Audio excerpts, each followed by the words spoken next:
Maayong buntag sa inyong mga higala. Aniya ko karon napita sa nasunugan nga luoy kaayo guys. Tungod sa papalikamot sa inahan.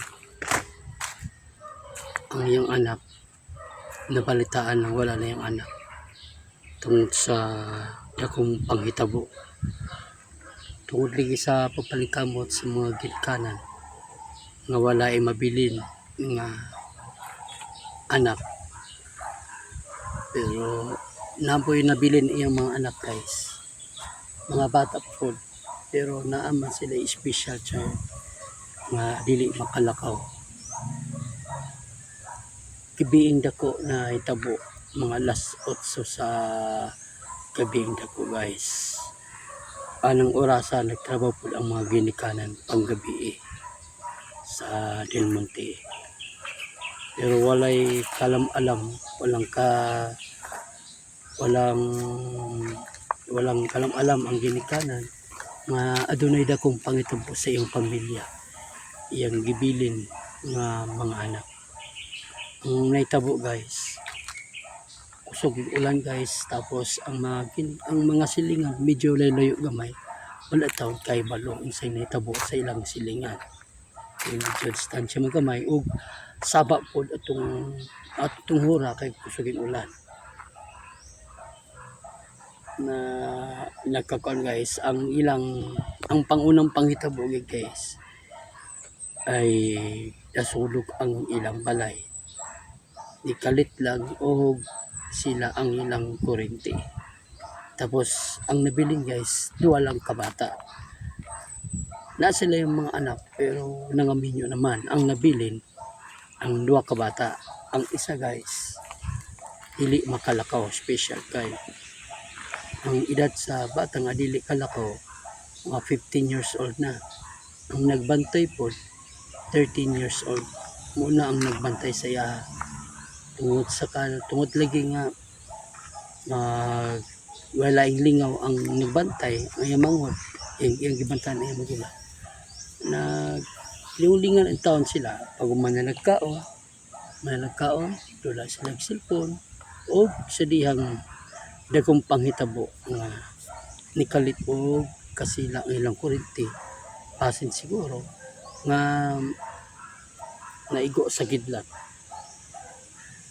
Pag sa naigo sa gidlat, natingala na lang ang manghod nga nay nagsila hantod nga walay mabuhat ang bata kay wala lagi alamag may tungod sa buhaton. So naglibog ang nagbantay yun sa iyong unahon, hindi gawas pa siya o dili mo gawas ug iya bang palungan ng kurente, pero lagi nahadlok siya guys. Ang iyang gibuhaton nga isang tabang, pero tungod lagi sa kakusog sa ulan dili manlunggan sa iyang mga silingan. O hantod nga nanikamot siya guys, nidako na ang kalayo, isunog ligid sa ang wire, nangayog tabang ang bata. Dako naman kalayo, niambak intan ang bata ngayang manghod, ngayog siling, ngayog tabang sa siling. Tungod sa kakusog sa kalayo guys, pagbalik sa bata, wala na, kusog na kaayo ang kalayo. So ang katong kay magulang, wala na itaw natabang o muna iyang kamataan na namatay. O muna ang kan guys panghitabo, nasunog ang taon ang ilang anak nga gibantayan sa manghod. Ang nasunog guys ang magulang dili kalakaw, may special child. Grabe kaluoy guys, wala na ko pakita ang sunog tibuok lawas sa bata. Tungod luoy kayo kung ako pang ipos pa sa inyo usa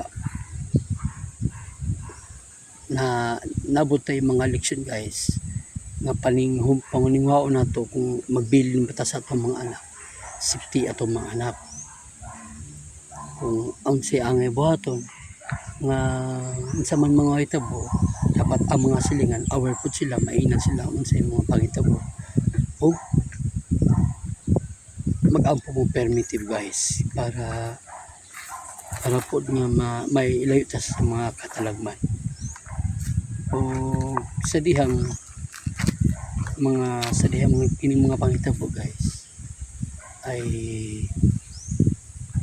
dapat na to matudluan ang mga anak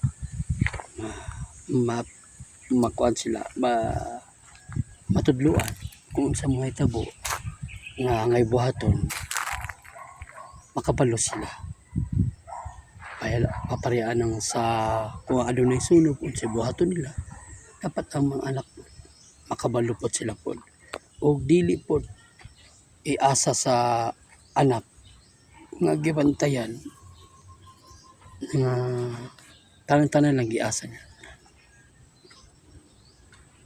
Pero mao kining pantabo guys nga dako ginang pagsulay sa ila.